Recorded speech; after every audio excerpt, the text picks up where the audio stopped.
हाँ, अर्जुन जो कह रहा है अपने परिवार को देख करके, अर्जुन के अंदर जो मैं युद्ध नहीं करूँगा, ये जो भाव था वो मेरेपन से आया है। तो कहते हैं आचार्य पितरः पुत्रास्तथैव च पितामह मातुला ससुरा पौत्रा श्याला संबंधीन तथा।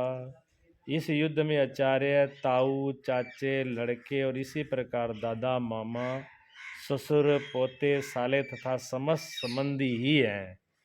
इस युद्ध के अंदर सारे के सारे सब जो सामने खड़े हैं वो सारे रिश्तेदार संबंध है, जिनके साथ संबंध है वो सब संबंधी हैं। अच्छा, हमारा ज़्यादातर जहाँ पर भी विमनस्य होता है वो जहाँ संबंध होते हैं वहीं होता है, वो राग भी वहीं होता है और द्वेष भी वहीं होता है। जिसके साथ कोई परिचय, मतलब जो आदमी अनजान है, जिसको आप जानते ही नहीं, ना तो आप उससे द्वेष करोगे ना राग करोगे, ना उसको बुरा कहोगे ना भला करोगे, मतलब ही नहीं है। भला भी उसी के साथ होता है जो जिसको हमारा कोई न कोई उसके साथ में संबंध जुड़ा हुआ है, और बुरा भी उसके साथ में होता है जिसके साथ हमारा कोई न कोई संबंध जुड़ा हुआ है। और सही बात यह है कि पहले हम राग करते हैं, सीधा द्वेष नहीं करते। पहले हम राग करते हैं, वो राग ही द्वेष हो जाता है और द्वेष ही राग हो जाता है, एक दूसरे में बदल जाते हैं, राग द्वेष बन जाता है। इसलिए जो चीज़ें विरोधी दिखती हैं वो विरोधी नहीं होती, वो एक ही होती हैं। वही राग बन जाता है, वही द्वेष बन जाता है। कहते हैं मधुसूदन, मुझे मारने पर भी अथवा तीनों लोकों के राज्य के लिए भी मैं इन सब को मारना नहीं चाहता, फिर पृथ्वी के लिए तो कहना ही क्या है। अर्जुन याद, अब वो बात तो छोड़ दी, मन सोचो भी शायद अर्जुन ने दूसरा पॉइंट अब अपना लिया है। कई बार एक बहाना काम नहीं करता ना, फिर दूसरा बहाना लगाया जाता है। ये बहाना तो काम नहीं आ रहा, शायद इस पे बात नहीं बन रही है, तो दूसरा पॉइंट लगा दें। पहले तो क्या ये सब अपने ही तो हैं, किसको मारूं। तो भगवान चुपचाप खड़े सुन रहे हैं, अब मुस्कुरा रहे हैं, अभी बात पूरी कह ले, इसके मन में क्या है वो बात पूरी तो आ जाए। भगवान सुन रहे हैं उसके मन की, इसके मन जो है क्या क्या तरकीबें लगा रहा है। भगवान को सब पता होता है, सदगुरु को शिष्य का सब पता होता है। शिष्य ये समझता है कि मैं बहुत समझदार हूँ, मेरी चालाकी गुरु नहीं समझता, ऐसा नहीं होता। गुरु को चालाकी का पता होता है। जैसे छोटा बच्चा होता है ना, छोटा बच्चा माँ बाप से चोरी करता है, माँ बाप के सामने चीज को लुका देता है चुरा करके, माँ बाप देख के हंसते रहते हैं। माँ बाप को पता होता है भी बच्चा क्या कर रहा है, पर वो अपनी जान में तो इतना होशियार होता है कि वो ये सोचता है कि मैंने माँ बाप से छुपा लिया, झूठ बोल दी, पर माँ बाप से उसको छुपा नहीं पाता। वो माँ बाप को पता होता है उसका, फिर भी माँ बाप उसकी उसकी बुद्धि को देख करके हंसते रहते हैं। इसी प्रकार सदगुरु शिष्य की बुद्धि को देख करके भी हंसते हैं। अभी ये चालाकी तो कर रहा है, पर किससे कर रहा है, ये गुरु से नहीं की जा सकती। ऐसी प्रकार भगवान जो खड़े हैं सामने, अर्जुन जो है उसने पहले तो कह रहा है कि ये परिवार के ही है, इनको क्या मारूं, फिर हो सकता है भी चलो ये बात ना हो, दूसरा पॉइंट निकाल दिया कि अगर मैं राज्य भी चाहता हूँ तो एक नहीं, इस लोग नहीं, तीनों लोग है। इस राज्य की तो बात छोड़ो, मैं तीनों लोग भी इनको मार के, तो मैं तीनों लोग भी नहीं चाहता। तीनों लोगों का मुझे राजा बना दे तो भी, पहले तो पूछने वाला हो भी आपको राजा बना कौन रहा है, भी आपको तीनों लोगों का राजा कौन बना रहा है। तो इस राज्य का तो राजगद्दी तो मिली नहीं, तीन लोग का राज्य कौन कह रहा है। लेकिन हमारी जो मन की स्थिति है वो ऐसी है कि तुलना करके ये बता रहे हैं कि ये तो मेरे सामने कुछ भी नहीं है जिसके लिए मैं लड़ूं। मैं तो तीन लोग का राज्य भी नहीं चाहता, क्योंकि लड़ाई अगर अपनों से भी होती है तो किस बात को लेके होती है, जमीन जायदाद धन दौलत और राजगद्दी के लिए भी आदमी अपनों से लड़ता है। अपनों के लिए जमीन के लड़ता है, अपनों से पैसों के लिए भाई भाई किससे लड़ जाते हैं, पैसे के लिए लड़ जाएंगे, जमीन के लिए लड़ जाएंगे और पद के लिए लड़ जाएंगे। अगर कुर्सी मिल रही है, एक ही सीट, मान लो MP की MLA की कुर्सी है एक ही, दो भाई बराबर खड़े हो जाते हैं, आना चाहिए। तो कुर्सी के लिए, पद के लिए, राज के लिए, धन दौलत के लिए आपस के परिवार के भी लड़ जाते हैं।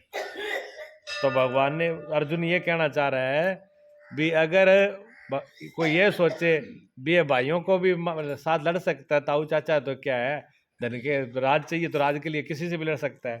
तो उन्होंने कहा कि नहीं, मुझे कुछ चाहिए ही नहीं, मुझे धन दौलत भी नहीं चाहिए, मुझे राज्य भी नहीं चाहिए, और इस राज की तो छोड़ो, मैं तो लोक परलोक के तीनों लोकों की राज भी नहीं चाहता। 18 अक्षणी सेना में अर्जुन को अपना परिवार दिखाई पड़ा। इतनी बड़ी भीड़ में दिखा कौन अपना परिवार है? बाजार में जाते हो ना आप, बाजार में हजारों लोग निकलते हैं इधर से उधर, पर आप किसी को नहीं देखते। आपको क्या दिखता है? आपको वो दिखता है जो आपका परिचय का मिल जाए बाजार में। बाजार में आपकी जानकारी का मिल जाएगा तो आप राम राम करोगे, खुश होकर के बोलोगे, हालचाल पूछोगे, ठीक है ना, चाय पानी का पूछोगे। और वैसे बाजार में बहुत लोग मिलते हैं, कोई मतलब नहीं है। तो अर्जुन को भी पूरी भीड़ के अंदर युद्ध में दिखाई क्या पड़ रहा है? अपना परिवार दिख रहा है, दूसरा नहीं दिख रहा है। तो अच्छा, उसका एक कारण और भी है। अर्जुन यहाँ किसका रूप है? अर्जुन यहाँ पर अनुराग का रूप है। अनुराग है, जैसे दुर्योधन मोह का रूप है, तो हमारे अर्जुन जो है वो अनुराग है। और अनुराग किसको कहते हैं? मैंने आपको बताया था, याद है? अनुराग जो प्रेम का ही रूप है। अनुराग जो लगाव होता है दूसरे का भला करने का, दूसरे का भला करने का जो भाव है, अनुराग है। तो अनुराग जिसके हृदय में होता है वो ये सोचता है दूसरे का बुरा क्यों करें हम। तो भजन के आरंभ में प्रत्येक अनुरागी के समक्ष यही समस्या रहती है। सभी चाहते हैं कि भजन करें, उस परम सत्य को पालें, किंतु किसी अनुभवी सदगुरु के संरक्षण में कोई अनुरागी जब क्षेत्र क्षेत्रीय के संघर्ष में को समझता है तो उसे किससे लड़ना है, वह हताश हो जाता है। जब कोई परमात्मा के सत्य के रास्ते पर चलता है तो उसके हृदय में वो अनुरागी होगा तभी जाएगा। तो जो भी इस रास्ते पर चलने वाला है उसके सामने एक समस्या आती है। कब? जब सदगुरु के पास जाते हैं और वो गुरु से जा कर के ये कहता है कि मुझे तो परमात्मा को पाना है, मुझे तो परमात्मा को पाना है, मैं तो आज़ाद होना चाहता हूँ। मैं या मुक्ति को एक ही बात है, मुक्ति होना, मोक्ष चाहना, परम पद चाहना, सच्चिदानंद की प्राप्ति को, परमात्मा को, कल्याण को, निर्वाण को, एक ही बात है, ठीक है। तो कोई ये कहे कि मुझे तो आज़ादी चाहिए, मैं तो सारे दुखों से छूटना चाहता हूँ, जन्म मरण के चक्कर से मेरा पीछा छूट जाए, गुरुजी मेरे को ऐसा उपाय बता दो। फिर वहाँ समस्या जाएगी, क्या खड़ी होगी? गुरुजी कहेंगे बेटा घर परिवार का सबका मोह छोड़ना पड़ेगा। जब तक घर परिवार का सबका मोह रहेगा बेटा, जब तक तो इसमें उलझा रहेगा, तब तक ये मोक्ष और मुक्ति बहुत दूर है। अब ये समस्या खड़ी होगी नहीं। अब वो कहेगा, अब वो ये चाहता है कि घर परिवार भी छोड़ूं नहीं, ठीक है, रिश्तेदार, परिवार, पत्नी, बच्चे, सारा उनका भी मैं पूरी वैसे ही देखभाल करूं, इनमें भी कुछ बिगड़े नहीं और ये भी पालूं, तो अब मुश्किल होगी ना। हाँ, वही अर्जुन की समस्या है। भी अर्जुन को भी उधर दिख रहा है, उधर परिवार दिख रहा है, परिवार भी दिख रहा है और उधर विजय भी चाह रहा है, तो कैसे मिलेगी? उसे विजय पाने के लिए परिवार का मोह छोड़ना पड़ेगा। तो ये पक्का कर लो भी, गीता तो सुन रहे हैं, भगवान के रास्ते पे जा रहे हैं, तो मोह के साथ किसका मोह छोड़ना है? परिवार वालों को ही छोड़ना है। मोह किसी और का नहीं छोड़ना। अब कहते हम तो छोड़ देंगे जी अमेरिका वालों का और इंग्लैंड वालों का, तो उनसे तो कोई लेना देना ही नहीं है। लेना देना तो घर वालों से है। हाँ, तो घर वालों का ही मोह छोड़ना पड़ेगा हमको। मोह छोड़ना है जिनसे हमारा राग है, परिवार वालों का राग है, लेकिन अंदर अनुराग होता है ना, वो ये कहता है भी हमारे घर का, परिवार का कुछ बिगड़ना भी नहीं चाहिए, ये भी सही सलामत रहे। इतने नहीं, हम लोग की तो चाह पता क्या है? हमारी चाह तो यहाँ तक है कि स्वर्ग में भी जाएं, अगर भगवान के पास भी जाएं तो बाल बच्चों को साथ में लेके जाएं। हम तो ये सोच रहे हैं, तो बाल बच्चों को साथ में लेकर के नहीं जा सकते हम वहां पर हमें अकेले को ही जाना होगा। वहां उस के पद पर जो गया है उसको अकेले ही जाना होता है। हाँ, अगर उसके भक्ति पुण्य प्रभाव से उससे परिवार का नुकसान नहीं होगा, जो धर्म की तरफ जा रहा है, जो सत्य की तरफ जा रहा है, उससे परिवार सुखी ही होगा, दुखी नहीं होगा। ये बात पक्की है कि कोई आदमी अगर अच्छे कर्म कर रहा है, बढ़िया कर्म कर रहा है, धर्म का कर्म कर रहा है, बाकी तो छोड़ो, यहाँ भी आप देख लो, किसी एक परिवार में एक बच्चा जो है अच्छा कोई जज बन जाए, जहाँ कोई बड़ा अधिकारी बन जाए, जहाँ कोई बड़ा नेता बन जाए, तो परिवार के लोगों को फायदा होता है, परिवार के लोगों की इज्जत बढ़ती है, कम नहीं होती, मान सम्मान बढ़ता है। और उसी परिवार में कोई ऐसा बच्चा ऐसा हो जो हाँ नशा करने लगे, जहाँ कोई खराब काम करे, जहाँ कमाई नहीं करे, ऐसे ही घूमता रहे, तो फिर माँ बाप क्या कहते हैं, माँ बाप का नाम परिवार का, उससे दुखी होते हैं। हालांकि वो परिवार को भले ना कुछ कहे, लेकिन फिर भी माता पिता परिवार के लोग उससे परेशान होते हैं भी, ये अगर सही रास्ता पर चले तो हम सुखी हो जाएं, उसके वजह से ही दुखी हो जाते हैं। तो धर्म के रास्ते पर जो जाता है तो उससे सुख मिलता है सबको। आपने कथा सुनी भागवत में कि ये जो राक्षस कुल थे, हिरण्यकश्यप का कुल था, जहाँ प्रहलाद जी ने जन्म लिया, तो प्रहलाद को जन्म लेने से सब लोगों ने विरोध किया कि ये भगवान की भक्ति कर रहा है, भक्ति का भी विरोध किया। लेकिन फिर भी भगवान की शरण में जाने से उनकी भी कहते हैं सातों पीढ़ियाँ, उन राक्षसों के कुल को भी भगवान ने आशीर्वाद दिया, उनको भी सुखी किया, दुख नहीं किया। तो एक भगत के होने से फायदा होता है, नुकसान नहीं होता। हाँ, कहते हैं 7 पीढ़ी आगे की 7 पीढ़ी पीछे का तर जाती है, ऐसा बोलते हैं। लेकिन हम कहते हैं संस्कार तो एक भगत भी किसी घर में हो जाए तो उसके भी संस्कार पड़ते हैं, अच्छे संस्कार पड़ते हैं। घर में एक भला आदमी हो ना, तो उसे भी घर कुल तिर जाता है, उसके संस्कार भी काम आते हैं। और बुरा होता है तो उसके भी असर होता है, दोनों चीज़ का असर होता है। तो धर्म के रास्ते पर चलने वाले का घाटा नहीं होता, लेकिन चलना अकेला ही पड़ता है, साथ लेकर के नहीं, उनका मोह लेकर के नहीं चल सकता। धर्म के रास्ते पर चलेगा तो मोह छोड़ना पड़ेगा। ध्रुव ने छोड़ा, प्रहलाद ने छोड़ा। ध्रुव जब गए तो चाहे उनको भी राज की चाह थी, लेकिन छोड़ के चले गए जंगल में छोड़ के चले गए। तो जैसे जाने लगे तो परिवार के लोगों ने कहा आप मत जाओ, हम आपको आधा राज्य दे देंगे, तो आपको सब सुख सुविधा दे देंगे। ध्रुव जी ने कहा जब अभी तो छोड़ने के गया ही नहीं हो, तब इतना देने के लिए तैयार है, तो भगवान की शरण में जाने से पता नहीं क्या मिलेगा। सब कुछ मिल गया भगवान ने उनको। भगवान के जब पास में जाता है दर्शन, तो सारी इच्छा खत्म हो जाती है, क्योंकि वो है, ये समझो भी परमात्मा के दरबार में प्रवेश तभी होता है जब सारी इच्छा खत्म हो जाए, ठीक है ना। जब कोई इच्छा नहीं रहती तब परमात्मा का राज शुरू हो गया। तो वहाँ जब भगवान ने पूछा कि ध्रुव से बोल तुझे क्या चाहे, तू क्या चाहता है, क्या मांग है तेरी, तो ध्रुव जी कहते जी मुझे कुछ भी नहीं चाहिए, ना मेरे को मांगना आता, मुझे आपके दर्शन देके मैं तृप्त हो गया।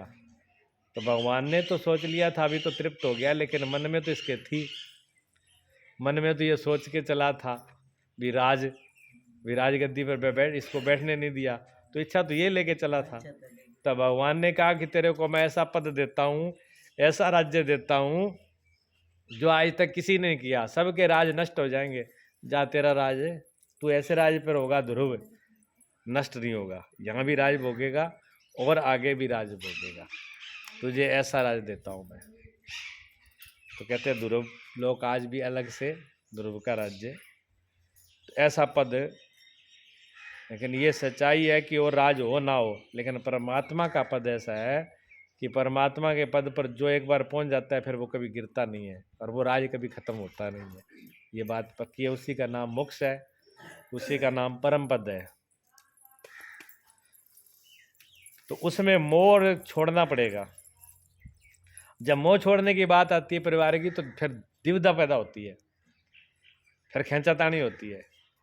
अब ये सोचो भी घर से निकलने के लिए थोड़ी देर के लिए भी सोचते हो भी थोड़ा टाइम निकाल करके भगवान की, ये जन्म तो भगवान के लिए मिला है ना। घर में सारा कुछ कर लो आप, सब कुछ अच्छा करके, अच्छा घर में बैठे भी रहो पूरे दिन, तो क्या हो जाएगा, कोई फायदा होता है, नहीं होता। लेकिन इसमें भी अड़चन आती है, माया ऐसी है कि यहाँ का घंटा 2 घंटा सुनोगे ना तो उसमें भी अड़चन आएगी, उसमें कोई ना कोई बीच में विघ्न पैदा करेगा। कौन करेगा, परिवार वाले ही करेंगे, दूसरा कोई नहीं, दूसरे को कोई लेना देना नहीं है, वो परिवार वाले ही करेंगे। परिवार वाले ही कहेंगे ये काम बीच में छोड़ दिया, जहाँ आज किसी का जन्म हो गया, आज किसी के गीत गाने हैं, जहाँ आज कोई मर गया, आज किसी के मोखान जाना है, ठीक है ना, कोई ना कोई पंगा बीच में डालना है, मतलब ये है। हाँ, ये जरूरी रहता है। पूज्य महाराज जी क्या करते थे, मरना और साधु होना बराबर है। गुरुजी भी कहते थे कि मरना और साधु, जो संसार से, गुरुजी कहते जो संसार से जो ना मर सके, जहाँ जीते जी ना मर सके, संसार से ना तर सके, ये समझ लो मरना के ही बराबर है। तो जब हमें संन्यास दिया था तब कोपिन कहते हैं लंगोटी को, तब गुरुजी ने कहा कि देख लो बेटा, कोपिन दो ही बस सिर्फ कब पहनाई जाती है संसार में, मुर्दे को पहनाई जाती है लास्ट में। तब ये समझ लो भी साधु को जीते जी जो लंगोटी पहनाई जाती है, उसका मतलब यह है कि तुम संसार के लिए मर गए, संसार तुम्हारे लिए मर गया, तब तो ये साधुता निभती है। नहीं तो साधुता निभती नहीं है। संसार के साथ अगर राग द्वेष मोह ममता की तो फिर ये साधुता निभेगी नहीं। प्रेम करने के लिए सिर्फ एक परमात्मा है। परमात्मा के नाते से, हाँ वो एक दूसरी दृष्टि है कि परमात्मा का ही संसार है, उसकी सेवा करना बोले, संसार की सेवा करना ये हमारा कर्तव्य धर्म है। संसार से मोह करना, ममता करना, ये हमारा दोष है। इसलिए संसार की सेवा करनी है, मोह नहीं करना, ममता नहीं करना। कोई बन जाए तो ठीक है, बिगड़ जाए तो ठीक है, वो भगवान जाने, मेरा काम इतना ही है बस सेवा। जैसे एक मुनीम होता है ना, तो राजा मुनीम को जो है मंत्री को इस काम संभला देता है कि ये काम आप देखना, कोई बिगड़े नहीं। अब वो देखभाल तो करता है, फिर भी कोई बिगड़ जाए तो वो ज़्यादा टेंशन नहीं लेता, वो सिर्फ बता देता है भी ये बिगड़ गया, इसकी टेंशन बोले मालिक ले, हम क्यों लें। तो ये संसार पर हमने तो बनाया नहीं, किसने बनाया? परमात्मा ने। अगर परमात्मा ने बनाया तो बिगड़ने का और संवारने का जिम्मा भी तो उसी का ही है। उसने तो हमको जितना दे दिया कर्तव्य रोल करना, उतना रोल करना है। संसार को रोल की तरह करें। रोल का मतलब होता है नाटक का अभिनय करना। जैसे कोई नाटक खेलता हो, रामलीला का नाटक हो, और रामलीला के नाटक में एक लड़के को रावण बना दिया और एक को राम बना दिया। अब दोनों लड़के जो है मित्र हैं, दोनों दोस्त हैं, दोनों उठते बैठते साथ में, खाते पीते, हंसी मजाक करते हैं। लेकिन अब स्टेज पर जा करके एक रावण है एक राम है, तो एक तो रावण वाला वो भाषा बोलेगा और एक रावण राम की बोलेगा। एक राम का जैसा पूरा स्वभाव रखना पड़ेगा, एक रावण जैसा रखना पड़ेगा। अगर दोनों में फर्क कर दिया तो उन्होंने कहा वो नाटक बढ़िया नहीं माना जाएगा, वो अभिनय अच्छा नहीं माना जाएगा, वो रोल अच्छा नहीं माने। जैसे का तैसा पूरा का पूरा निभा देते, कहते हैं सारे लोग खुश हो जाते हैं, बेबदिया किया है।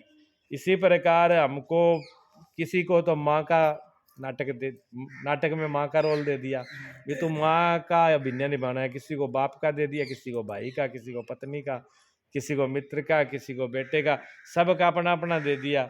तो जो दे दिया उसको बस करके दिखाना है, वो नाटक का तरह। सच नहीं मानना, ये कभी सच नहीं मानो कि मैं किसी की पत्नी हूँ या मेरा कोई पति है। नाटक का इतना झूठी ही समझ लो, भी झूठा ही है, थोड़े दिन खातिर इसको निभाना है। हाँ है झूठा ही बिल्कुल। हाँ ये बात बिल्कुल समझ में आ जाए, है ही झूठा, तो फिर रोना नहीं होगा, फिर रोने की सवाल ही कौन। अब फिल्म में कोई आदमी मर जाए रोवा के बैठ के, कई तो रोने लग जाए, कई तो फिल्म में मर जाए तो रोने लगे जाते हैं, आंसू टपकाने लग जाते हैं। लेकिन सब लोग जानते हैं कि वो जो इसमें फिल्म वो नाटक में जो मर रहा है वो झूठा ही मर रहा है, वो सच्चा नहीं है। झूठा ही मरता है ना, तो झूठा ही मरता है, झूठी गाली, झूठा ही नाच और झूठा ही खाना, तो झूठा ही सब खेल है उसमें। तो फिर रोना किस बात का, हंसना किस बात का। इसी प्रकार ये पूरा संसार एक नाटक है और सबको अपना अपना जो दे रखा है रोल वो कर लेना है बस। रोना धोना कुछ नहीं है, रोने धोने का कोई काम नहीं है। तो ये मरने जैसा है। गुरु के पास जाएंगे तो सदगुरु यही समझाएंगे, लेकिन तो घर वालों के नाम पर कोई नहीं है। यदि कोई है तो वो लगाव है, मोह है। घर वालों के नाम से कोई चीज़ नहीं है, लगाव और मोह का नाम ही घर वाले हैं, और कोई घर वाला नहीं है। जहाँ तक लगाव है उसका पूर्ण त्याग है, उस लगाव के असली तत्व को मिटाने पर किसी की विजय होती है। जब तक ये लगाव रहेगा तब तक हमारी विजय हो नहीं सकेगी, तब तक रोना पड़ेगा, तब तक हमारी हार होगी, बार बार हार होगी, बार बार मृत्यु जीत जाएगी, हम हार जाएंगे, बार बार मृत्यु जीतेगी, हम हारेंगे, फिर हमको जन्म लेना पड़ेगा। अगर हमने वास्तव में ही मोह को जीत लिया, ममता को, लगाव को, आसक्ति को जीत लिया, तो फिर यमराज भी हमारे सामने हार गया। फिर यमराज की क्या ताकत है हमको ले जाए जब, फिर तो हम आजाद हो गए, छूट गए सबसे। यमराज से, जम के फांसे यानी मृत्यु से, काल से अगर कोई छूटना चाहता है तो लगाव को छोड़ दे, उसका फिर कोई कुछ बिगाड़ नहीं सकता। कैसे? कैसे? जैसे मान लो कि आपका घर आपने किराए पे लिया है, और किराए पर लिया और 1 साल के लिए किराए पे लिया आपने। अब आपको पता है भी मेरा तो 1 साल से किराए पे लिया हुआ है, 1 साल के बाद मुझे इसको छोड़ना है, और आपने 1 साल का भी 1 दिन बचा है, उससे पहले ही आपने उस घर को लेना देना ख़त्म कर दिया, ये तेरा संभाल, मुझे तो ज़रूरत नहीं है। जहाँ तो बीच में भी छोड़ना चाहो आप, आपने अपनी मर्जी से, आप जब मर्जी छोड़ सकते हो, और आपने मन के अंदर ये निश्चित है कि मेरा तो है ही नहीं। अरे इससे उल्टा कर लो कि अभी आपने लिया तो 1 साल के लिए, लेकिन अब इस पर कब्जा करना है, अब तो देना तो है नहीं, अब कब्जा करके बैठ गए। अब कब्जा कर लिया, टाइम पूरा हो गया, टाइम पूरा हो गया तो वो मालिक तो कहेगा भाई छोड़, लेकिन हम कहेंगे क्यों छोड़े, हम तो 1 साल से इसको लिपा पोती करी है, इसको संभाल के रखा है, झाड़ू लगाया है, सारा देखभाल करी है, अब ये तो अब हमारा हम नहीं देंगे, तो फिर वो क्या करेगा, वो फिर थाने में जाएगा। थाने में जाएंगे तो वो आएंगे जमजूत उन्हीं को कहते हैं यमराज। यमराज आएंगे, वो कहते हैं साथ में तो लठ मार के छुड़ाएंगे, सारे में पैसे भी ले लेंगे और घर से बाहर भी कर देंगे। तो जो इस चोले को, ये घर है, इस घर को जो छोड़ना नहीं चाहता, शरीर रूपी घर को जो छोड़ने के लिए तैयार नहीं है, जो मोह ममता इसे लगा के रखा है, लगाव लगा के रखा है, तो फिर मृत्यु का टाइम तो आएगा भाई, छोड़ना तो पड़ेगा, छोड़ के ये भी छोड़ना पड़ेगा, घर बार भी सारा कुछ छोड़ना पड़ेगा। लेकिन हम तो कहेंगे भी हम तो यही 70-80 साल से यहाँ रह रहे हैं, हमारे बाल बच्चे हैं, हमारा ताऊ मामा चाचा सारे ही बैठे हैं, हमारा तो सगा सगी है, तो फिर भगवान कहेंगे, धर्मराज जी कहेंगे ऐसे करो, जमजूत को भेजो, वो भेजो यमराज, वो जम के राज के जो आएंगे, फिर वो पकड़ के फिर आए करो, तौबा करो, 1 मिनट लगेगी, ले जाएंगे पकड़ के, और ये घर खाली हो जाएगा। इससे यही है कि हम ईमानदारी रखें, पहले से ही छोड़ दें, पहले ही छोड़ दें, हमें कोई मतलब ही नहीं है। अच्छा, जिसने पहले छोड़ दिया उसके पास यमराज क्यों आएंगे फिर वो कहेंगे वो जब छुड़ाए तो तब, जब कब्जा तो तब छुड़ाए जब कब्जा किया हो, जब कब्जा ही नहीं है तो छुड़ाने में फिर छुड़ाना किससे है, जब कब्जा है ही नहीं तो फिर छुड़ाने का कोई फायदा मतलब ही नहीं रह गया। तो ये कब्जा छोड़ देना है, मोह ममता नहीं रखनी है, इसमें मन का प्रसारी है, और ये मन का प्रसारी है सारा जगत, ये संसार क्या है, ये सारा मन का ही प्रसार है और किसी का प्रसार नहीं है। योगेश्वर श्री कृष्ण ने भी मन के प्रकार को ही जगत कहकर संबोधित किया, भगवान ने भी जगत का प्रसार कह के संबोधित किया है। यही तैर्जिता सर्गो ये साम्य स्थिता मना, केवल अर्जुन ही अधीर था, ऐसी बात नहीं है, अनुराग सबके हृदय में है। अब ये कहो कि सिर्फ अर्जुन ही डामाडोल था, धीर था, अपना धीरजता छोड़ रही थी, बेचैनी और घबराहट हो रही थी, ऐसा नहीं है, अनुराग सबके हृदय में है। जब अनुराग सबके हृदय में है, अर्जुन रूपी अनुराग सबके हृदय में है, तो डामाडोल सभी है। बताओ, इस संसार में रह के कोई ऐसा हो सकता है आदमी संसार में रह के और डामाडोल ना हो? नहीं हो सकता ना। यहाँ तो कोई संसार में रहेगा उसको डामाडोल होना ही पड़ेगा, क्यों, संसार खुद ही टिका हुआ नहीं है। हाँ, क्योंकि संसार में अनेक प्रकार की परिस्थितियाँ आती हैं, एक साथ आदमी नहीं रह पाता, क्योंकि उसके अंदर, हाँ कोई पत्थर का हो तो रह सकता है, अगर पत्थर का ही हो, उसमें कुछ जान ही ना हो, अनुराग ही ना हो, प्रेम भाव ही ना हो, तो वो अपने आप ही रह जाएगा। नहीं तो यहाँ तो अच्छा बुरा सबके सामने आता है, और सब अच्छा बुरा सबको झेलते हैं, तो सबको महसूस भी होता है। पहले वह सोचता था कि भजन से कुछ लाभ होगा तो ये सब सुखी होंगे, इसके साथ रहकर उसे भोगेंगे, जब ये साथ ही नहीं रहेंगे तो सुख लेकर के क्या करेंगे।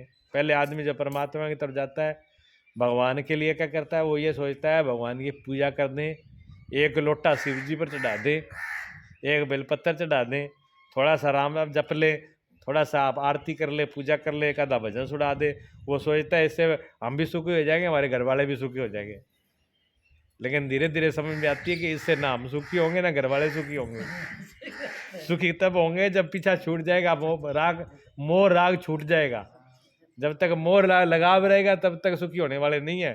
चाहे लोटा चढ़ाओ, तैयारी करो कि तभी हाँ चाहे फिर आरती करो, फिर पार पड़ेगी नहीं। हालांकि वो पूजा भक्ति करना कोई बुरी बात नहीं है, कर्म कांड करना उससे भी मिलता है, अंतःकरण शुद्ध होता है, सुख मिलेगा। कितनी देर सुख मिलेगा? जितनी देर हम पूजा करेंगे उतनी देर तो सुख मिलेगा। जब तक हम पूजा करेंगे, भजन करेंगे, कीर्तन करेंगे, बीती देर तो सुख मिलेगा ही मिलेगा। लेकिन अगर मोह राग छोड़ दिया तो सदा के लिए सुखी हो गए। फिर चाहे लोटा चढ़े चाहे ना चढ़े, फिर तो चढ़ गए। लोटा नहीं चढ़ाना, खोटा को चढ़ाना है। खोटा खोटा चढ़ जाए तो फिर लोटे सारे चढ़ गए। अब खोट तो चढ़ती रही, लोटा ही लोटा डाल रहे हैं शिव जी पर।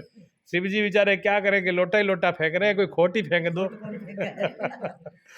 खोट नहीं फेंक रहे। हाँ, खोट तो फेंक दे फिर तो समझो उस दिन भक्ति पूरी हो गई है। उस दिन तो फिर भगवान प्रसन्न हो जाएंगे, उस दिन भगवान हकीकत में ही दर्शन दे देंगे। सही है भी अब तू देख, मैं ही सत्य शिवम सुंदर मैं ही हूँ। उस दिन सुंदरता प्रकट हो जाएगी। जहाँ खोट नहीं होती वहाँ सुंदरता होती है, जहाँ खोट नहीं होती वहाँ सफाई होती है। अशुद्ध कहाँ होता है? जहाँ खोट मिला दो, किसी चीज में मिलावट कर दो तभी तो वो खोटा होता है। जब मिलावट ना हो तो फिर शुद्ध तो है ही, और जो शुद्ध है वही तो परमात्मा, और क्या है। शुद्ध होना ही परमात्मा होना है। तो हम तो शुद्ध तो होते नहीं, क्या करते हैं, ऊपर ऊपर से लोटा शिव जी को नहवाए रखते हैं, खुद नहीं नहाते। खुद नहीं नहाते, शिव जी को बेचारे को नहाते हैं। शिव जी तो जानते हैं मैं तो नया नुया हूँ, मैं तो जैसा हूँ ठीक हूँ, थोड़ा बहुत आप भी नहा लो। पीछा पीछा छूट जाए, वो नहीं करते हम। निहत्याए धार्तराष्ट्रान का प्रीति ही स्याजन्नार्दन पापमेवाश्रय दस्मान तान ताइनः। कहते हैं ये जनार्दन, धृतराष्ट्र के पुत्रों को मारकर भी हमें क्या प्रसन्नता होगी। कहते हैं प्रभु जन के हित करने वाले, अगर हम इस धृतराष्ट्र के पुत्रों को मार भी देते हैं तो हमारा, इनको मार कर के हमें खुशी क्या मिलेगी? मिलेगा क्या? दूसरों को मारे भी फिर क्या मिलेगा हमें? जहाँ धृतराष्ट्र अर्थात धृष्टता का राष्ट्र, धृष्टता कहते हैं जहाँ पर ऐसा राज्य हो जहाँ लोगों के साथ जबरदस्ती की जाए हो, लोगों के सुख को छीना जा रहा हो, लोगों के साथ जबरदस्ती होती हो, उनके सुख सुविधा मान सम्मान को छीना जा रहा हो, ऐसा जो राज हो। कहते हैं ऐसे राज का पुत्र में जो उत्पन्न मोह रूपी दुर्योधन, ऐसे राज्य में कौन उत्पन्न हुआ? मोह रूपी दुर्योधन है। ये दुर्योधन कौन है? मोह ही दुर्योधन है। तो हमारे अंदर जो मोह है वो दुर्योधन है। तो अर्जुन क्या कह रहा है, इनको मारकर भी हमें प्रसन्नता, क्या इसको मार के फिर प्रसन्नता क्या मिलेगी? हमें क्या फायदा होगा? अच्छा मोह मर जाए तो फायदा क्या होगा, ये भी तो सोचना पड़ेगा। ये तो कह दिया भी मोह को मार दो, कहते मोह तो मार देंगे, फिर उससे फायदा क्या होगा? फायदा तो होगा, जिसका मोह मर गया उससे पूछो कितना फायदा है। फिर उसको अखंड राज मिल जाता है, अनुराग का। इन आत्ताइयों को मारकर हमें पाप ही लगेगा। जो जीवन यापन तुच्छ लाभ के लिए अनीति अपनाता है वह आत्ताई कहा जाता है। अर्जुन ये कह रहे हैं कि प्रभु इन आताइयों को मार करके, मान लिया कि दुष्ट हैं ये तो, अच्छा इनको दुष्टों को मारने से तो हमको फिर पाप ही लगेगा, हमें फायदा क्या है? ये आतताई है। आतताई किसको कहते हैं? कहते हैं अपने छोटे से लाभ के लिए किसी का बुरा कर देना, अपनी थोड़ी सी खुशी के लिए दूसरे का बुरा कर देना, वो आतताई होता है। हाँ, तो ये अर्जुन विचार कर रहा है। तो आतताई को, तो वहां में एक बात कह रहे भी आतताई को तो मार ही देना चाहिए। जैसे अश्वत्थामा ने द्रौपदी के 5 बेटों को मार दिया था, तो अर्जुन ने और भीम ने कहा कि इसको जिंदा नहीं छोड़ेंगे, ये आतताई है, इसने अपने खुशी के लिए, अपने के लिए बेटों की हत्या कर दी। उन्होंने, बेटों ने क्या बिगाड़ा था, और वही सो रहे थे नींद में सोते हुए को इसने गर्दन उठाई, ये महापापी है, आतताई है, इसको मार दिया जाए। तो कहते द्रौपदी से पूछो कि वो बेटा तो द्रौपदी गई है ना, तो ये बात तो द्रौपदी से पूछी जाए। तो बुलाया गया, जब बुलाया गया द्रौपदी को तो द्रौपदी ने कहा इसको छोड़ दो। सारा द्रौपदी के मुंह की तरफ देखने लगे। छोड़ दो जिसने 5-5 बेटे मार दियो माँ के, और वो माँ कह दे कि इसको छोड़ दो, उसको तो बिल्कुल ही नहीं कहना चाहिए, 1 मिनट इसको जिंदा ना रहने दिया जाए। भीम ने कहा, युधिष्ठिर ने भी कहा कि ये आता ही है तो क्या किया जाए। भीम ने अर्जुन ने कहा नहीं छोड़ेंगे तो नहीं। तो फिर कहने लगे भगवान से पूछ लो। भगवान ने कहा आता ही को छोड़ना तो नहीं चाहिए, लेकिन मारना भी कोई हल नहीं है। पहले सोचना चाहिए क्यों नहीं मारा जाए। अगर इसको मार भी दिया जाएगा तो मारने से क्या फायदा होगा। वही द्रौपदी ने कहा कि अर्जुन को कि ठीक है हम इसको मार देते हैं, मेरे बेटे मर गए, मैं तो दुखी हूँ, और ये भी किसी माँ का बेटा है, और इसकी ये भी माँ के एक ही है, और स्वतः में बड़ी माँ के एक ही है। पहली बात तो ये माँ के एक ही है, उस माँ को भी दुख होगा, वो भी मेरी तरह दुखी होगी, वो भी माँ है, एक तो वो दुखी होगी। दूसरी बात यह है कि ये हमारी गुरु माता का बेटा है, क्योंकि द्रोणाचार्य का बेटा था, तो द्रोणाचार्य ने पढ़ाया था कौरव पांडवों को, तो गुरु का बेटा ही है। तो अब गुरु का बेटा को मारने से भी क्या, वो भी दोष है, तो क्या फायदा है। तो फिर भगवान ने कहा कि देखो, और अश्वत्थामा ऐसा बलवान है, सूरवीर है, महाभारत के योद्धा में, और तो बहुत लोग अच्छे अच्छे योद्धा मर ही गए, ये योद्धा भी खत्म हो जाएगा। भी एक आदमी ने गलती तो कर ली परिवार में, उस परिवार में एक आदमी ने गलती कर ली, गलती तो उसने कर ली, सबको पता है भी उसने गलती की है, लेकिन पूरे परिवार को देखने वाला और अच्छा काम करने वाला भी तो है, और भी तो उसने 100 अच्छे काम करे हैं। अब 100 अच्छे काम तो सारे भुला दो उसको, एक गलती पर इसको दंड दे दो, वो भी तो अच्छी बात नहीं है। तो बात तो सारी सोचनी पड़ेगी। तो भगवान ने कहा कि इसको जान से मारना ठीक नहीं है, लेकिन इसने गलती की, इसको दंड जरूर दो। तो दंड दे दिया था, उसकी मणि को, मणि निकाल ली थी यहाँ से, ये पूरी जिंदगी तड़पता रहेगा। हाँ, पर इसको जिंदा मारेंगे नहीं। तो अश्वत्थामा की मणि निकाल ली भगवान ने, उसको दंड दे दिया, पर उसको मारा नहीं। तो किसी को मृत्यु की सजा नहीं देनी चाहिए, ये भी विचार की बात है। मृत्यु की सजा कहाँ देनी चाहिए, कहाँ नहीं देनी चाहिए, ये भी बुद्धिमान विचार आदमी सोचेगा। ये नहीं कि सबके लिए एक ही कानून लगा दिया, गलती करो उसको गर्दन उतार दो, नहीं, ऐसा नहीं होता। जो हाँ विचारमान होते हैं वो हर चीज़ का सोच सोच के निर्णय करते हैं भी इनको ये सज़ा देनी चाहिए कि नहीं देनी चाहिए। एक को ललकारने से काम चल जाता है, एक को थोड़ा सा कहने से काम चल जाता है, और एक को दंड भी देना पड़ जाता है। सारी बातें हैं। कई कई आदमी ऐसे होते हैं कि कहने सुनने की मानते ही नहीं, उनको दंड ही देना पड़ता है। और कई कई आदमी ऐसा है कि उनको अगर बोल देना कि भाई साहब ने गलती कर ली, तो उसको मरने बराबर लगता है। उसको ये लगता है मेरी गलती हो तो गई, हो तो मेरे भूल से गई, अनजाने से गई, धोखे से गई। तो ये भी तो देखना चाहिए भी आदमी तो सज्जन है, पर धोखे से हो गई या किसी कारणवश हो गई, तो सारी बातें सोचनी पड़ती है। तो भगवान ने सोच के फिर निर्णय किया कि इसको मारना ठीक नहीं है, छोड़ दिया जाए। और यही द्रौपदी ने कहा। तो तब कहते हैं द्रौपदी के 5 पुत्र मारने पर भी द्रौपदी के हृदय में अनुराग था, द्रौपदी के हृदय में दया थी, उस दया की वजह से छोड़ दिया गया। तो आगे क्या कहते हैं, इससे हे माधव, आगे अर्जुन फिर बोल रहे हैं, स्वजन ही कथम हंत्वा सुखिना श्याम माधव, कि हे माधव अपने बांधव धृतराष्ट्र के पुत्रों को मारने के लिए हम योग्य नहीं है। फिर उन्होंने कहा अगर भगवान ये कहते हैं आपको मारना ही पड़ेगा, तो अर्जुन कहते हैं मैं इस लायक ही नहीं है। पीछा बदला अर्जुन ये चाह रहा है पीछा छुटे तो सही, कैसे तो छुटे हैं। कोई कहते नहीं वो काम वो करना ही पड़सी, तो इन्ना बिन्ना बहाना बना के व्यापार कौन पड़ा भी, अब तो करना तो पड़ेगा। फिर एक बहाना बना लिया, क्या क्या करूं मेरे से होता ही नहीं है ये, तो यहाँ तो पीछा छुटेगा। तो अर्जुन अब यहाँ तक पहुंच गया। अर्जुन अब कह रहा है कि मैं इस योग्य ही नहीं हूं। सबंधव कैसे, वह तो शत्रु थे ना, वस्तुतः शरीर के रिश्ते अज्ञान से उत्पन्न होते हैं। सारे शरीर के रिश्ते किससे पैदा होते हैं, अज्ञान से।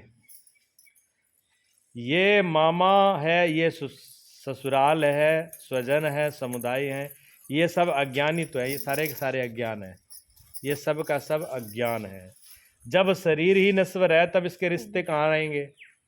जब ये शरीर ही झूठा है, जब ये शरीर ही नहीं बचेगा तो इस शरीर के संबंध कैसे बच जाएंगे? ये बताओ आप। हम शरीर के संबंधों को तो सच्चा मान रहे हैं, क्या शरीर सच्चा है हमारा? क्या शरीर हमेशा रहेगा?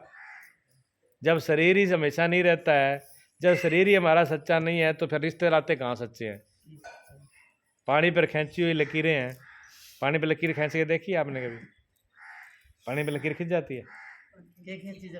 खिंच तो जाती है पर खींचने से पहले मिट जाती है, हैं? हाँ, और एक पत्थर की लकीर होती है, तो एक कहता है ना हमारी तो पत्थर की लकीर है। तो यहाँ आके जो पत्थर की लकीर बनाते हैं वो तो फिर दुखी होंगे। जो समझ लिया कि पानी की लकीर है तो कोई दुखी नहीं है।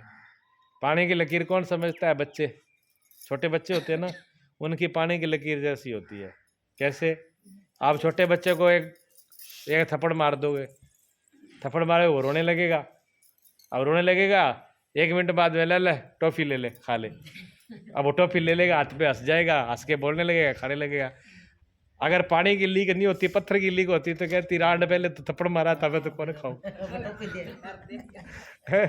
तो यही बोलता कि पहले तो थप्पड़ मारा था, टॉफी दे रही है, मैं तो नहीं खाऊंगा। अगर पत्थर की लकीर होती तो ऐसे ही होता। बड़े लोगों का ये होता है, वो पत्थर की लीक वाले हो जाते हैं। इसने ये बोला था, अब तो इसका तो कुछ, इसके साथ तो बरतना ही नहीं, इसका तो कुछ खाना पीना ही नहीं, इसको तो जाना ही नहीं है। वो पत्थर की लकीरें बना लेते हैं। बच्चे पत्थर की लकीर नहीं बनाते, बच्चे पानी की लकीर होती है। 1 मिनट में हंस लें, 1 मिनट में रो लें, 1 मिनट में ऐसे के वैसे रहना, वैसे के वैसे ही है? और बच्चों के पीछे बड़े वाले ऐसे लड़ लड़ के मरते हैं बेमतलब से ही। हाँ, बच्चों के पीछे कभी नहीं लड़ना चाहिए, बच्चों के पीछे लड़ना सबसे बड़ी मूर्खता होती है, क्योंकि बच्चे 2 मिनट बाद में वैसे ही होंगे। वही उनका घर, वही ठिकाना, वही खेलना, खेलना उनको साथ में ही है। घर में 2 भी बच्चे हो ना, देखा आपने, लड़ेंगे और रहना भी साथ में है और लड़ना भी है, दोनों एक साथ चलते हैं उनके। ऐसे बच्चों की तरह उनका सिस्टम है। तो ये रिश्ते जो बनाते हैं हमारे, ये की तरह हैं। मोह है तभी तक के सुहृद हैं, जब मोह है तो ये दिख रहे अपने, हमारा परिवार है, हमारी दुनिया है। मोह नहीं है तो कुछ भी नहीं है। इसलिए वे शत्रु भी अर्जुन को स्वजन दिखाई पड़े, क्योंकि मोह हो गया ना। मोह होने से वो तो मारने के लिए तैयार खड़े हैं। आगे वाले तो उनको मारने के लिए तैयार, वो तो ये नहीं कहते कि ये अपने हैं, लेकिन अर्जुन कह रहा है कि अपने हैं, वो तो नहीं कह रहे हैं। वह कहता है कि अपने कुटुंब को मारकर मैं सुखी कैसे होऊंगा?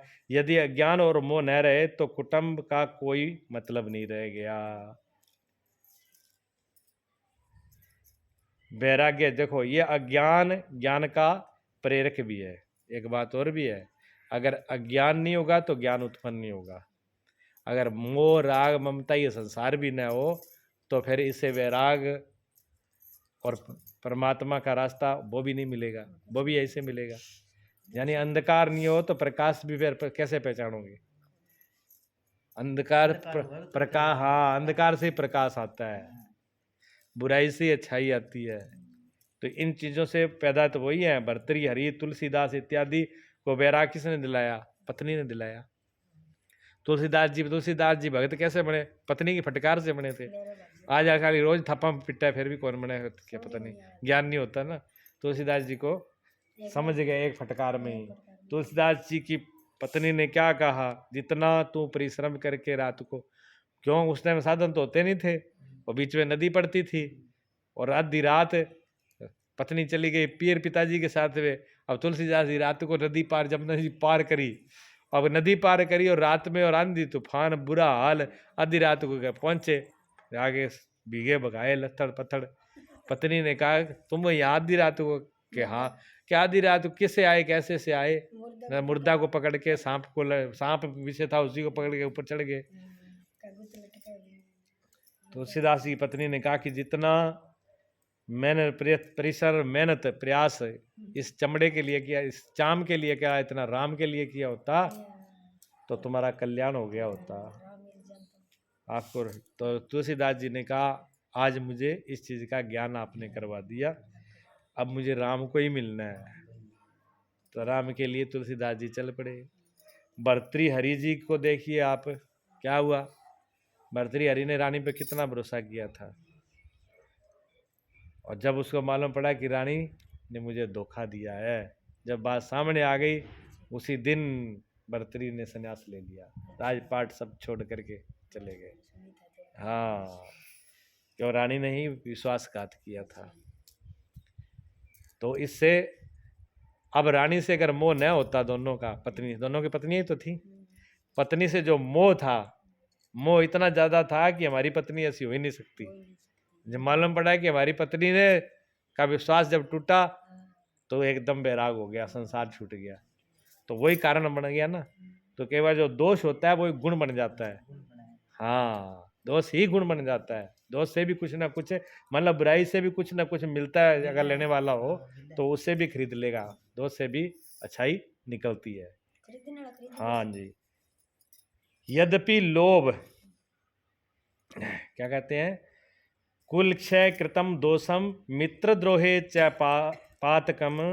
यद्यपि लोभ से भ्रष्टित हुए ये लोग कुल नाश के दोष और मित्रद्रोह के पाप को नहीं देखते, ये उनकी कमी है। फिर भी अर्जुन कह रहा है कि ये लोग तो लोभ के बस हो करके इनका चित्त भ्रष्ट हो चुका है, इनकी बुद्धि खराब हो चुकी है, क्योंकि ये कुल नाश होगा, इससे दोष उत्पन्न हो गए, इनको तो नहीं दिखता, लेकिन होगा तो सही। ये बात अर्जुन देख रहा है, उधर वाले नहीं देख रहा, पर उधर वालों के लिए बोल रहा है कि ये मारने मरने के लिए तैयार है, अपने लोभ के बस भी इनको राज चाहिए, राज चाहिए। राज के लोभ में ये जो कर रहे हैं दोष है, उसका परिणाम क्या होगा ये इनको दिखाई नहीं दे रहा। ये अर्जुन बोलता है, इसे क्या कहने वाला है, कहते कुल क्षय कृतम दोषम प्राप्यस्य वीर जनार्दन। हे जनार्दन, कुल का नाश से होने वाले, कहते कुल का नाश होगा, और कुल के नाश से होने वाले दोषों को जानने वाले हम लोगों को भी इस पाप से हटने के लिए क्यों नहीं विचार करना चाहिए। भगवान को समझा रहे अर्जुन।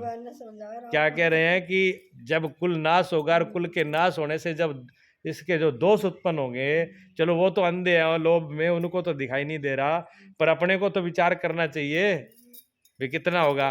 भी मेरे से ज्यादा तो विचारमान आप ही हो, भगवान से कह रहे हैं भी कम से कम आप ही विचार लो भी, इससे तो कितना बड़ा घाटा है।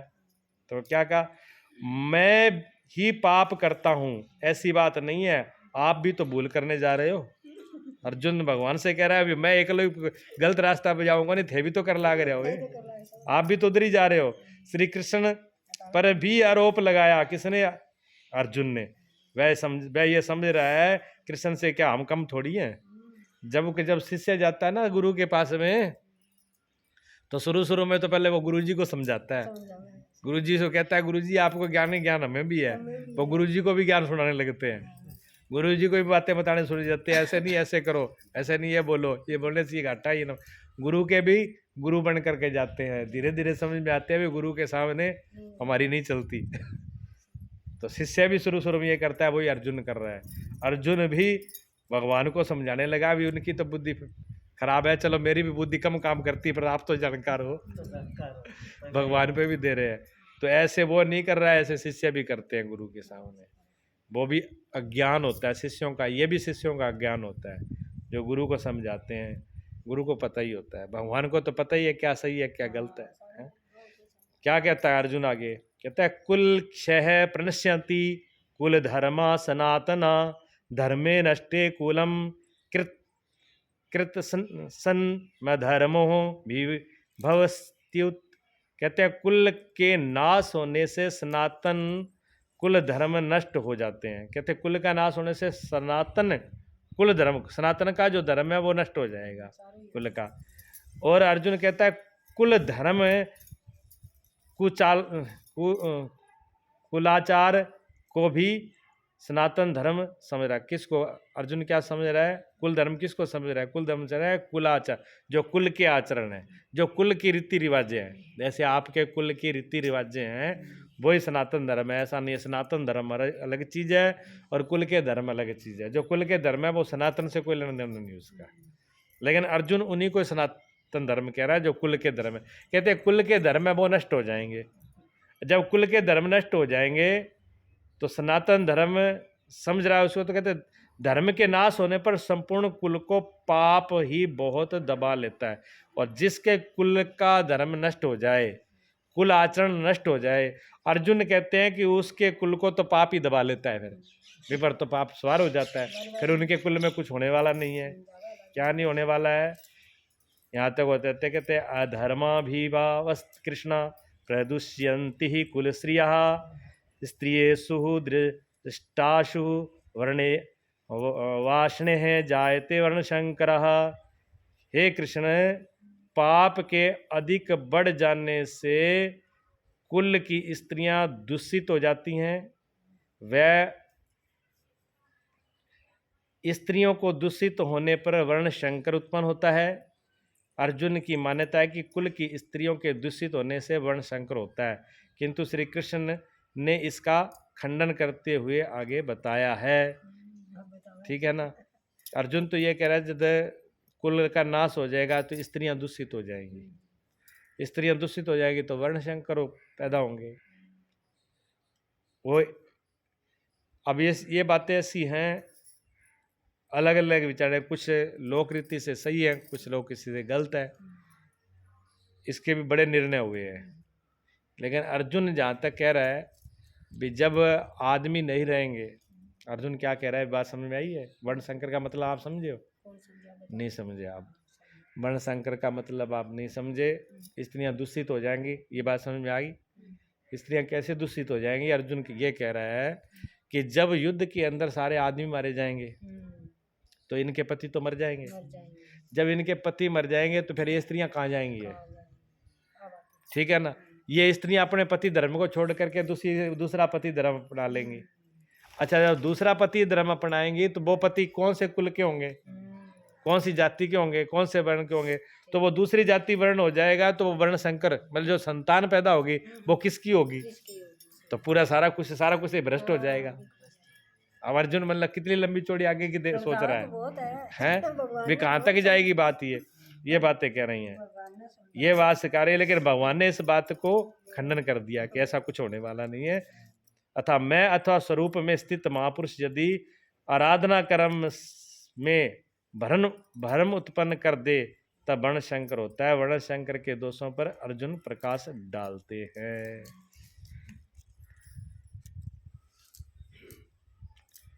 वर्ण शंकर हमारे हृदय में, हमारा खुद का वर्ण शंकर क्या है? आध्यात्मिक दृष्टि, ये तो बाहर की व्यवहारिक दृष्टि से बोल रहे हैं, लेकिन हमारे अंदर का वर्ण शंकर क्या है?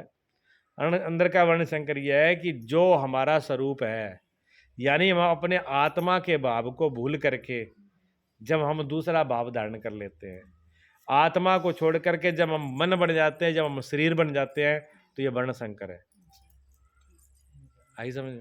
जहाँ भगवान को छोड़ करके किसी दूसरे को भजने लगना, ये भी वर्ण शंकर है। परमात्मा के भाव को छोड़ करके और भावों को अपना लेना, ये भी तो दूषित होना है। अपने भाव को दूषित करना ही तो है। ये भाव में रहना तो भगवान चाहिए, और भगवान तो छोड़ दिया, किसी और को बसा लिया, संसार को बसा लिया, मोह ममता को बसा लिया, तो ये दूषित होना करना नहीं है। तो ये भी तो वर्ण शंकर, अंदर का वर्ण शंकर तो यही है। बाहर की तो चलो कुल की अलग प्रकार की बातें हैं। हाँ, तो कहते हैं वर्ण शंकर कुल घातियों और कुल को नरक में ले जाने के लिए ही होता है। कहते जो वर्ण शंकर है ना, अर्जुन कह रहे हैं, जो बाहर में जो दूषित हो जाएंगे और फिर जो ये आगे संतान जो होगी वर्ण शंकर होगी, फिर वो क्या करेगी? वो कुल का घात करेगी, कुल का नाश करेगी। कुल का नाश करेगी कहाँ तक? कहते हैं यहाँ तक कुल का नाश होता लुप्त तो ही पिंडोदक क्रियाओं वाले इनके पितर लोग भी गिर जाएंगे। कि इनके जब पिंडदान की क्रिया ना वो लुप्त हो जाएगी। क्यों? ये पिंडदान करेगा, वो पितर लेंगे नहीं, पितर खाएंगे नहीं, तो इनके पितर भी गिर जाएंगे। इतना बड़ा नुकसान होगा। आगे पीछे की बहुत बातें कह दी। हाँ, वर्तमान नष्ट हो जाता है, अतीत के पितर गिर जाते हैं, भविष्य में भी गिरेंगे। इतना ही नहीं है, देखो यहाँ पर क्या कहा, ये उन पितरों की बात नहीं हो रही यहाँ पर कह रहे हैं कि पितर कहते हैं जो गुजर गए, जो पहले पीछे चले गए, पितर उन्हीं को तो कहते हैं ना, जो मर के बुजुर्ग लोग चले गए उनको पितरों के रूप में माना जाता है, ऐसे तो माना जाता है। जो परिवार में बुजुर्ग लोग मर गए, स्वर्गवासी हो गए, उनको कहते हैं वो पितृगति में चले गए, ऐसा बोलते हैं ना। तो जो बीत गया उनको पितृ में लोक में कहते हैं। तो जो हमारा, अगर आपने अभी जो समय है ना आपके पास है, अगर इसका सही उपयोग नहीं किया, इसको सही तरीके से नहीं बरता, तो पीछे वाला तो बेकार हो ही गया, ठीक है नहीं, आगे आगे वाला भी बेकार होगा, आगे वाला भी बेकार जाएगा। इसलिए पीछे की चिंता छोड़ दो, आगे वाला अपने आप सुधर जाएगा। कब? जब अब सुधार कर लोगे। सुधार अब करना है। अब बैठे हैं, आगे क्या होगा, 1 साल बाद क्या होगा, क्या खाएंगे, क्या बनाएंगे, हाथ नहीं ला रहे। बड़ी बड़ी प्लानिंग कर रही है, अगले साल ये कर देंगे, कोठी डाल देंगे, एक गाड़ी ले आएंगे और हवाई जहाज उड़ा देंगे। अब मन के हवाई जहाज तो रोज उड़ रहे हैं, पर हाथ नहीं ला रहे। अब वो आदमी का क्या होगा बताओ, वो कोई कर पाएगा कुछ? वो कर ले, हाथ ही ला ले तो सारे काम हो जाएंगे। हाथ नहीं लाना, बाकी सारे काम कर लेने हैं, बातें कितनी करवा लो। बहुत से लोग बैठे बैठे बातें करते कहते हवा में हवा के हवाई जहाज उड़ाते हैं। वो उनसे कुछ होने वाला नहीं।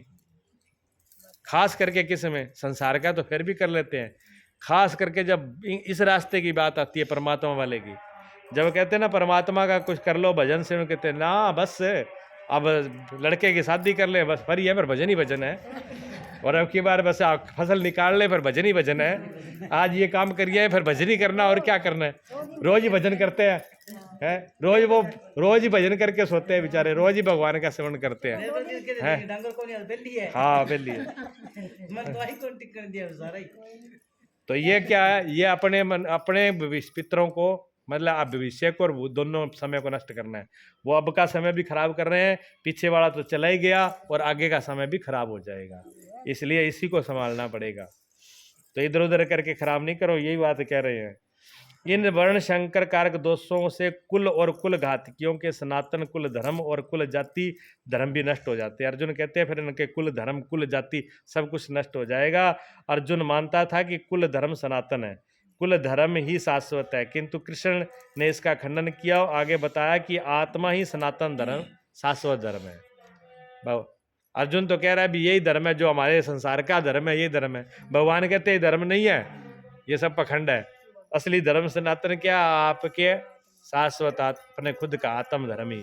तुम्हारा खुद का धर्म क्या है, तुम खुद सत्यचित आनंद रूप नित्य मुक्त हो आपका ये धर्म है। आप वो तो छोड़ दिया, मोह ममता मोह माया बंधन वाला का फंसने वाला मैं बंधा हुआ हूँ, राग द्वेष ईर्ष्या जन्मने मरने वाला सुख दुख मेरा तेरा, ये धर्म फंसा लिए। ये धर्म फंसा के रखोगे तो क्या होगा, इस धर्म में तो फिर मरना होगा, पीड़ित होना होगा, ये होगा। ये वास्तविक सनातन धर्म जानने से मनुष्य के धर्म के नाम पर किसी न किसी रूढ़ी को जानना है। जब तक हमें ये अपने आप का वास्तविक धर्म पता नहीं है, तब तक ये समझो भी हम कोई गलत धर्म को अपना लें। इसलिए गलत धर्म को नहीं अपनाना, हमारा सही धर्म ये है, हम सच्चिदानंद रूप हैं, हमारा किसी से कोई संबंध नहीं है, संबंध हमारा हमसे ही है? और क्या कहते हैं, हे जनार्दन, अर्जुन फिर बोल रहे हैं, जल्दी से अर्जुन हार थोड़ी मानेगा, ये मन जल्दी से हार थोड़ी मानता है। आगे बहुत जगह है, नष्ट हुए कुल धर्म वाले मनुष्य को अनंत काल तक नरक में वास करना पड़ता है। अर्जुन कहता है प्रभु आप तो जानते ही हो, जिसका धर्म ही नष्ट हो गया वो तो कई जन्मों जन्म तक फिर नरक में भोगेगा, अनंत टाइम तक नरक में ही रहेगा वो तो। हाँ, उसको स्वर्ग कहाँ माँ। अच्छा, नरक कब हो जाता है आदमी, जब आदमी अपने धर्म से गिर जाता है तो नरक तो ही जाता है। यानी अपने स्वरूप को, अपने आप को भूल जाएगा और शरीर में और मन में आ जाएगा तो दुख तो भोगना पड़ेगा। हम दुख कब भोगते हैं, जब शरीर में आ जाते हैं, जब शरीर को अपना मान लेते हैं। मैं शरीर हूँ और शरीर मेरा है, जब शरीर का कष्ट शुरू है। मैं शरीर नहीं हूँ और शरीर मेरा नहीं है तो फिर कोई कष्ट नहीं है। बीमारी ऐसे शुरू हो जाती है, मेरा मानना नहीं और छापा खड़ा हुआ नहीं। ऐसा हमने सुना है, केवल कुल धर्म ही नष्ट नहीं होता, बल्कि शाश्वत सनातन धर्म भी नष्ट हो जाता है। जब धर्म ही नष्ट हो गया तब ऐसे पुरुष का अनंत काल तक नरक में निवास होता है, ऐसा हमने सुना है। अब अर्जुन क्या देखा तो नहीं पर सुना है, सुनी सुनी बात कह रहा हूँ। जब कुल धर्म नष्ट हो जाता है तो सनातन धर्म भी नष्ट हो जाता है, और जब सनातन धर्म नष्ट हो जाता है तो बहुत टाइम, बहुत काल तक, बहुत समय तक नरक में रहना पड़ता है। ठीक है, अर्जुन कहते हैं ओहो, हाँ तो कहते हैं ओहो वत महे पापम कुरु व्यस्तः वयम, क्या कहते हैं ओहो। अर्जुन कहता है कोई लेता ना सांस, वो कहोगे सांस ले हो यार, कोई ज्यादा ही वो तो ऐसी तरीके से अर्जुन कह रहा है ओहो शोक कि किन लोगों, बड़े आश्चर्य की बात, बड़े दुख की बात है, बड़ी दुख की बात है कि हम लोग बुद्धिमान होकर के महान पाप करने जा रहे हैं। ये हम लोग बुद्धिमान होकर के फिर भी इतना बड़ा पाप कर रहे हैं जिसका परिणाम इतना खराब आना है। करने के लिए तैयार है, राज्य और सुख के भोग से अपने कुल को मारने के लिए खड़े हो गए। बताओ, भगवान अर्जुन कह रहे हैं भगवान एक थोड़ा सा सुख खातिर राज सुख का भोग खातिर, थोड़ा सा लोभ लालच खातिर, और पूरा कुल नहीं नष्ट करने तैयार हो गया, और पूरा का पूरा कुल नष्ट धर्म हो जाएगा। फिर कब तक कितने कितने नरक भोगने पड़ेंगे, कितने दुख भोगने पड़ेंगे, सारा कुछ भ्रष्ट हो जाएगा, स्त्रियां भ्रष्ट हो जाएगी, वर्ण संकर आ जाएगा, कुल जाति सब नष्ट हो जाएगी। कितना बड़ा मतलब घाटे का सौदा है, करना तो नहीं चाहिए ना। हाँ अब बताओ भी अर्जुन ने भी देखो, एक तरफ से देखें, अगर अर्जुन की बात अगर गौर से सुने तो भी अर्जुन गलत तो नहीं बोल रहा, अपनी तरफ से सही बोल रहा है ना। इसी प्रकार ये मन है ना, जो आप लोग भी सोचते हो ना, जो कहते हैं भी क्या करेंगे, ये तो काम करना ही पड़ेगा, घर का धर्म तो निभाना ही पड़ेगा, ये फलाना ये करना ही पड़ेगा, ये काम करे बिना सरेगा, बस बिल्कुल यही हालत है। जो अर्जुन की हालत है वही हमारी हालत है। हम भी संसार की 100 बातें करते हैं लेकिन परमात्मा की तरफ चलना नहीं चाहते, परमात्मा की तरफ चलना नहीं चाहते, संसार की 100 बातें अड़ा लेंगे, वही अर्जुन अड़ा रहा है, पर भगवान चलने नहीं देंगे। भगवान समर्थ है ना, आखिर एक दिन खड़ा कर देख लो उसको, वो 100 बार कितनी बातें करे पर युद्ध के लिए उसको खड़ा कर, चल कर युद्ध है, क्यों फायदा किसी में। वैसे अर्जुन की बात देखें अगर तो बात कोई भी गलत नहीं है, अरे ये संसारियों की बात सुनो तो बात खराब थोड़ी है, भाई संसार में रह के काम करना ही होता है, कि बात गलत तो नहीं, बात तो जय जय काम करना चाहिए, पर काम काम के तरीके से करना चाहिए ना। बेतरीके से करते हैं, बेहिसाब से करते हैं। 8 घंटे की सबके ड्यूटी, तुम्हारे 18 घंटे रहते हैं, भी दुनिया 8 घंटा तो काम करना सभी करते हैं, फिर आप 18 घंटे करते हो, अब उसका क्या इलाज है अभी। अब 18 घंटे भी पेस नहीं पड़ती, पार नहीं पड़ती, मरो फिर डूब के फिर किसी का क्या, फिर संसार सागर है, बिना पानी के सूखे पड़े में तिर जाओ फिर हाँ ये ऐसा सिस्टम है, अगर बहाने बनाएंगे तो मन के बहाने यहाँ काम आने वाले नहीं है। अभी अर्जुन अपने को कम ज्ञाता नहीं समझता, अर्जुन के अपने आप को कम ज्ञानी थोड़ी समझ रहा है। हाँ हमारा पुजारणी ज्ञानी को अपने आप ने कम कौन समझे, अर्जुन तो फिर समझे हुए के।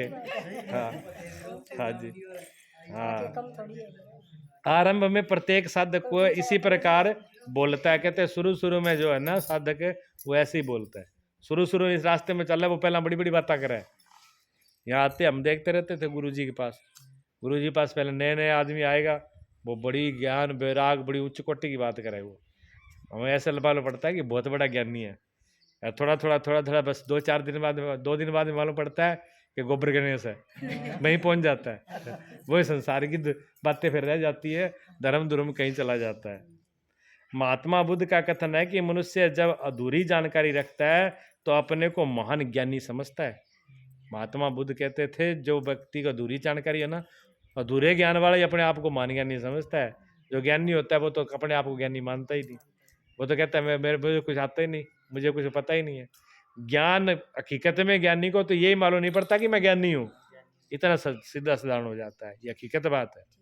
हाँ, और जो अपने आप को ज्ञानी सिद्ध करे समझ लो अभी गड़बड़ है, गहरी बातें हैं ये।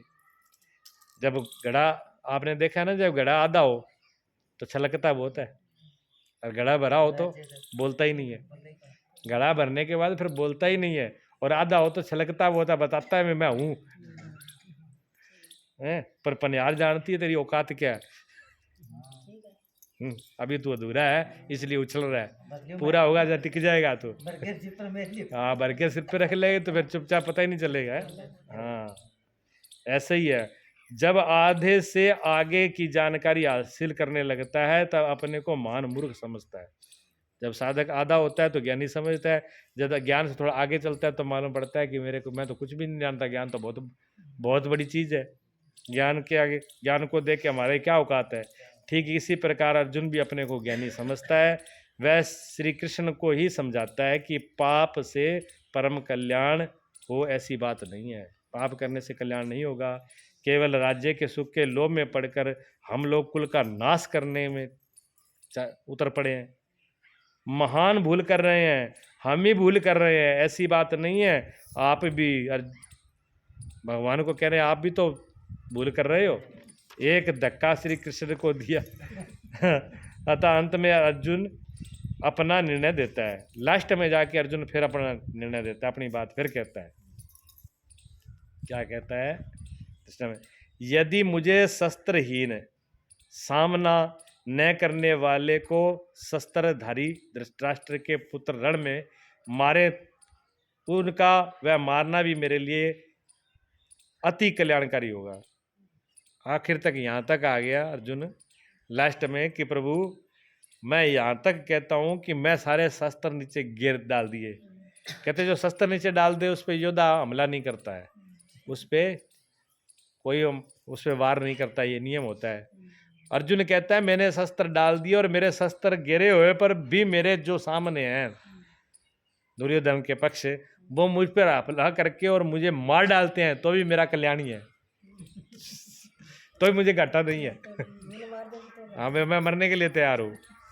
ये अहंकार देख लो, अहंकार पता है क्या करता है? ये भी अहंकार है। अब समझना आप, एक अहंकार तो वो होता है जो दूसरे को मारने के लिए तैयार होता है। एक अहंकार तो वो होता है कि मैं उसको मार दूंगा, ये कर दूंगा, वो कर दूंगा, वो मारने के लिए तैयार होता है। जब ये देख लेता है अहंकार की दूसरे के मारने में कोई फायदा नहीं है, तो फिर अहंकार पलटा मारता है। फिर अहंकार दूसरा रूप धारण कर लेता है, तो फिर कहता है मैं मर जाऊंगा,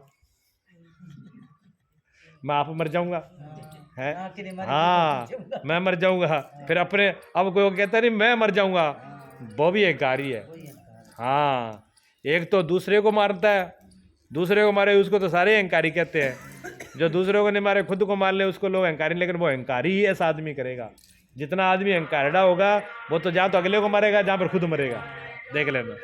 और जिसमें अहंकार नहीं होगा वो ना अगले को मारेगा ना खुद मरेगा, ना आप मरेगा, ना तो खुद को मारता है ना अगले को मारता है। तो दोनों तरफ अहंकार ही है। अहंकार दोनों तरफ चलता है, दो है ये सीढ़ी।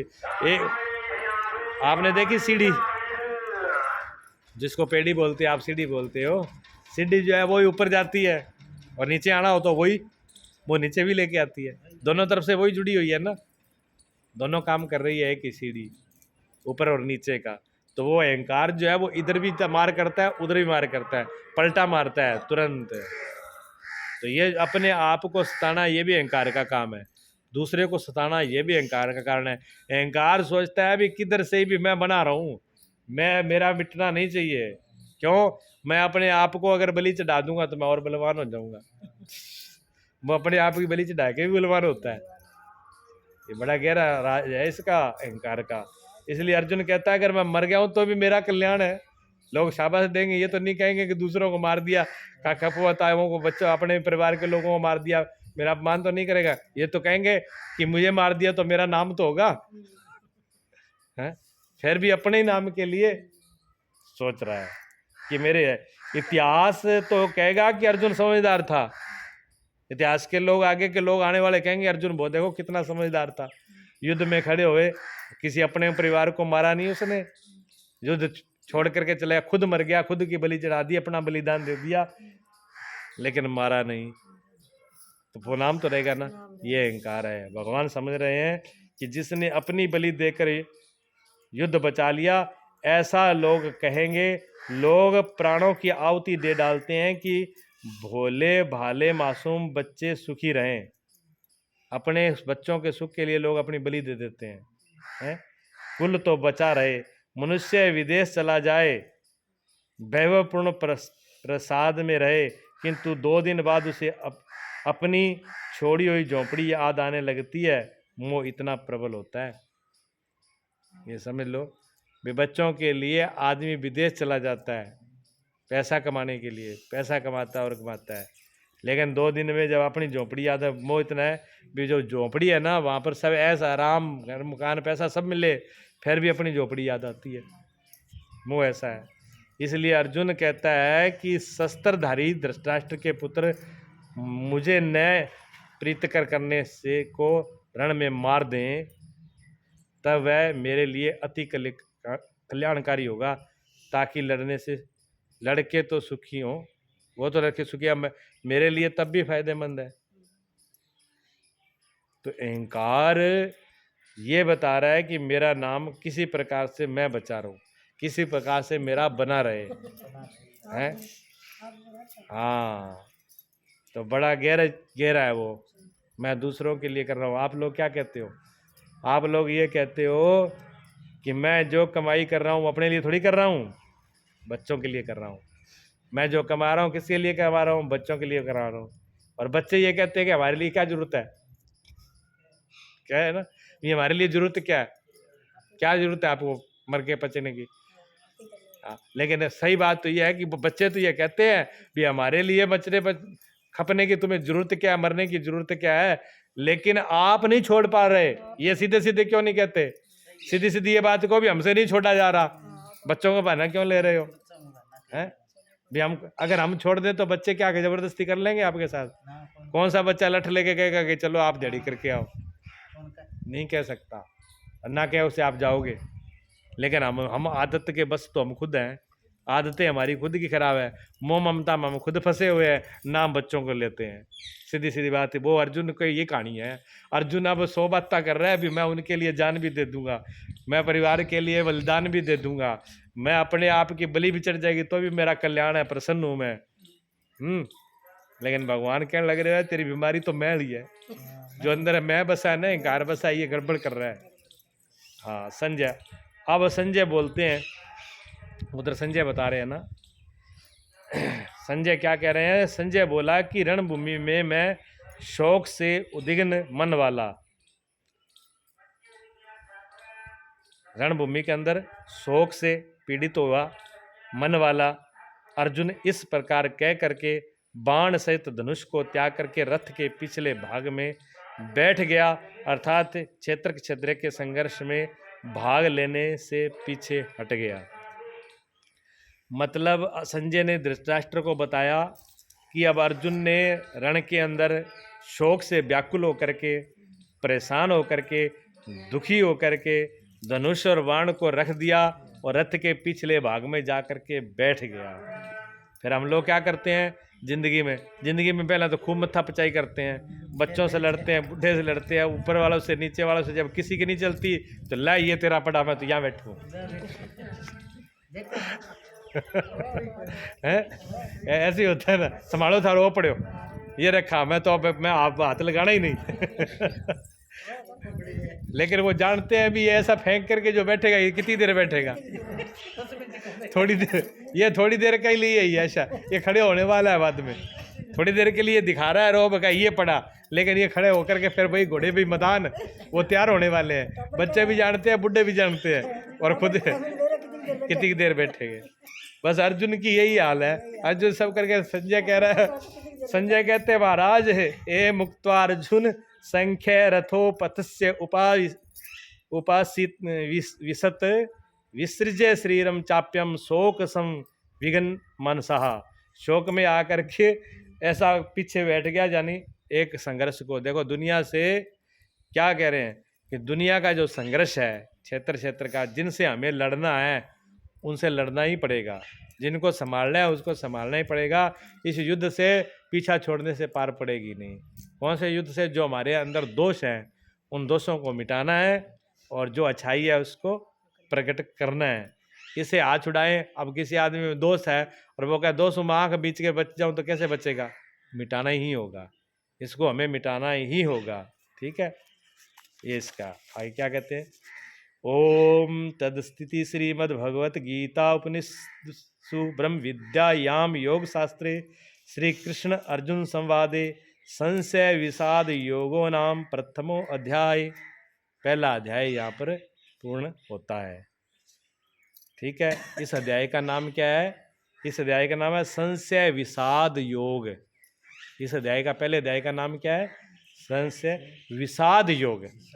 विषाद योग। विषाद किसको कहते हैं? विषाद कहते हैं दुख को, पीड़ा को, परेशानी को। दुख पीड़ा परेशानी को विषाद कहते हैं। और विषाद को भी यहाँ क्या किया? योग। तो कहते हैं दुख भी कोई योग होता है क्या?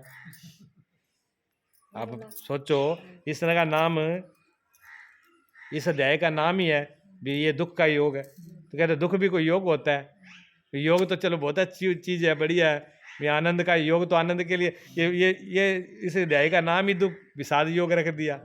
तो क्या दुख भी कोई योग होता है? हाँ, दुख भी योग होता है।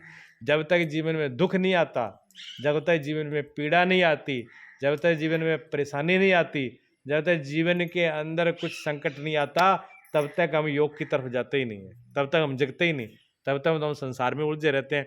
जब कोई दुख आता है तब हमें सच्चाई दिखती है, तब हम सत्य की तरफ चलते हैं, तब हम योग मेरे परमात्मा के साथ एक होने का उपाय करते हैं। तो जिन जिन लोगों के जीवन में दुख आया वो परमात्मा की शरण में, दुख भी परमात्मा की शरण में लेके जाता है। इसलिए दुख बुरा नहीं है, दुख अच्छा है। अगर अर्जुन को शोक ना हुआ होता तो अर्जुन ये गीता का जन्म ना होता, अर्जुन को शोक ना होता तो ये गीता का जन्म नहीं होता। न ये गीता भगवान कृष्ण गीता अर्जुन को सुनाते, ना हम और आपको मिलती सुनने को, किसी को नहीं मिलती। अर्जुन को शोक हुआ, दुख हुआ, तो अर्जुन ने भगवान से कहा, तब भगवान ने इस ज्ञान को प्रकट किया। और ज्ञान, वो विज्ञान तब से लेके आज तक कितने लोगों का कल्याण कर रहा है, वही ज्ञान। तो वो चीज दुख से तो पैदा हुई ना। एक माँ बच्चे को जन्म देती है तो सुखी होके देती है कि दुखी होके? प्रसव पीड़ा दुख माँ भी मर के ही जन्म देती है बच्चे को। अगर माँ डर जाए कि मैं तो भाई दुखी नहीं होंगी, मेरे से दुख सहन नहीं होता, तो कोई बेटा पैदा नहीं होगा, सृष्टि बंद हो जाएगी। ठीक है ना? माँ को, बच्चे को जन्म देने के लिए भी माँ को कष्ट सहन करना पड़ता है। इसी तरह दुनिया में कोई भी चीज अगर पैदा होती है तो कष्ट से, कष्ट बुरा नहीं है, कष्ट अच्छा है। तो कष्ट से और दुख से घबराना नहीं चाहिए।